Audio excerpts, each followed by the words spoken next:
यह चोर कितना साहसी है। उसने कई वर्षों तक काम किया है लेकिन कभी पकड़ा नहीं गया है। उसने अभी अभी शानदार गाड़ियां लूटी हैं। उसने एक टेनिस बॉल ली और उसे दरवाजे की घुंडी पर रख दिया। फिर उसने उसे थोड़ा दबाया। वो आसानी से कार का दरवाजा खोल सकता है। गाड़ी में चढ़ने के बाद वो चीजों को खोजने लगा। धूप का चश्मा देखकर उसने तुरंत उसे पहन लिया। उसने खुद को आईने में देखा। इसके बाद वो गाड़ी से उतरने ही वाला था, लेकिन उसने महसूस किया कि गाड़ी लॉक थी। उसने कई बार दरवाजे को धक्का दिया लेकिन कोई फायदा नहीं हुआ। तो वो विंडशील्ड पर बेतहाशा लात मारने लगा, पर कोई फायदा भी नहीं हुआ। उसने कार चलाने की कोशिश की लेकिन वो ऐसा नहीं कर सका। बाहर एक व्यक्ति आता है। वो डर गया और लेट गया, लेकिन वो व्यक्ति चला गया। उसने एक रिंच निकाला। उसने पिछली खिड़की पर बेतहाशा पिटाई शुरू कर दी, लेकिन कांच अभी भी ठीक था। वो काफी देर तक इसी तरह पीटता रहा। अंत में उसे विश्वास हुआ कि यह कार बहुत ठोस रूप से बनी है। कांच नहीं तोड़ सकते तो गाड़ी का दरवाजा तोड़ो। उसने बाहरी प्लास्टिक कवर को हटा दिया। कार के दरवाजे पर लगी स्टील की प्लेट लगने से वह घायल हो गया। चोर दंग रह गया। उसने आनन फानन में कार की सीट हटाई और कार की चटाई को छील दिया। नतीजतन कार के फर्श को भी कसकर सील कर दिया गया था। उसने गुस्से में बंदूक निकाल ली। वो कांच पर गोली मारना चाहता था। अप्रत्याशित रूप से गोली वापस उड़ गई और उसकी जांघ में जा लगी। वो दर्द में था। उसने शीशे की तरफ देखा। यह अभी भी सामान्य था। खून रोकने के लिए उसने अपनी कमीज उतार दी। वो किसी को मदद के लिए बुलाने ही वाला था, लेकिन उनके फोन की बैटरी खत्म हो गई थी। उस समय उसने एक महिला को देखा।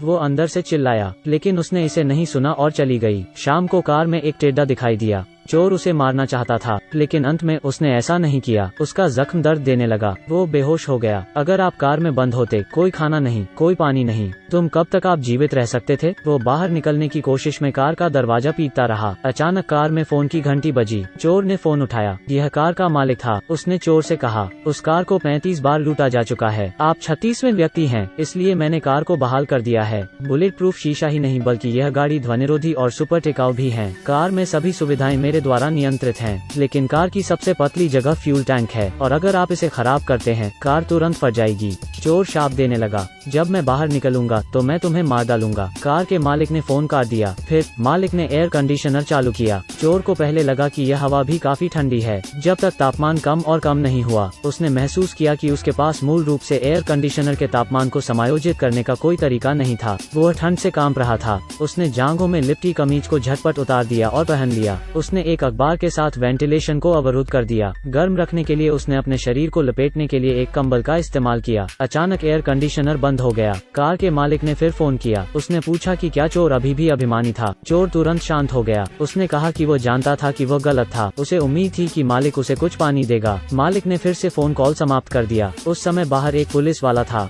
चोर पागलपन से मदद के लिए चिल्लाया, लेकिन पुलिस वाला सुन नहीं पाया। उसने कांच पर एक कागज चिपका दिया और चला गया। उस समय बाहर बारिश हो रही थी। चोर कार में था। उसने 10 घंटे से अधिक समय से पानी नहीं पिया था। अचानक कार मालिक ने फिर फोन किया। उसने चोर को बताया कि कार की डिक्की में पानी था। चोर ने सोचा नहीं और एक ही सांस में सब कुछ पी गया। उसे यह भी नहीं पता कि इस पानी को पीने से जहर होगा या नहीं। समय बीता, फिर से शाम हो गई। बाहर खाना पहुंचाते देख चोर को भूख लगी। वो बेहोश हो गया। जब वो जागा तो उसके घाव में भी सूजन आने लगी थी। उसने 3 दिनों से कुछ नहीं खाया था। वो उस टिड्डे को खाना चाहता था जो उसके पास कुछ दिनों से था, लेकिन वो ऐसा नहीं करना चाहता था। उसे कुछ कागज खा लिए। उसने हाइड्रेटेड रहने के लिए अपना पेशाब पिया। अचानक चोर ने आशा देखी। एक चोर लड़का कार का दरवाजा खोलना चाहता था। चोर ने सोचा कि वो बच जाएगा। अंत में दूसरे लड़के को आसपास के लोगों ने देखा। तब वो पीटा गया। जल्द ही कार के मालिक ने फिर से फोन किया। उस समय मालिक ने चोर से कहा कि पैडल के पीछे एक चॉकलेट बार था। चोर को चॉकलेट मिली और उसने तुरंत खा ली। उसने उस समय बेहतर महसूस किया। मालिक ने कहा, मैं तुम्हारे घर आया हूँ।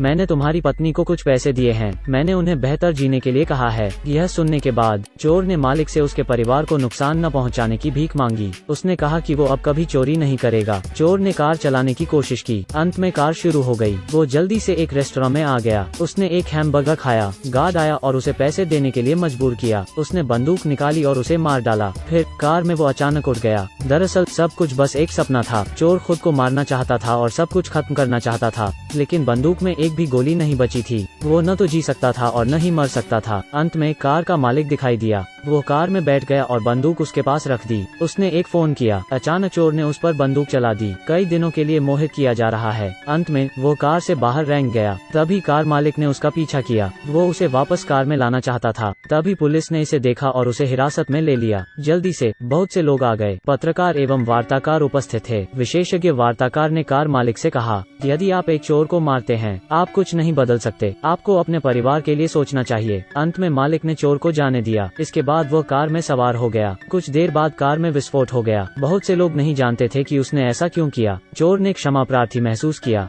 वो एक बेहतर इंसान बनने लगा। लेकिन इसका कार मालिक से क्या लेना देना है? उसने खुद को क्यों मारा? आपका इस बारे में क्या सोचना है?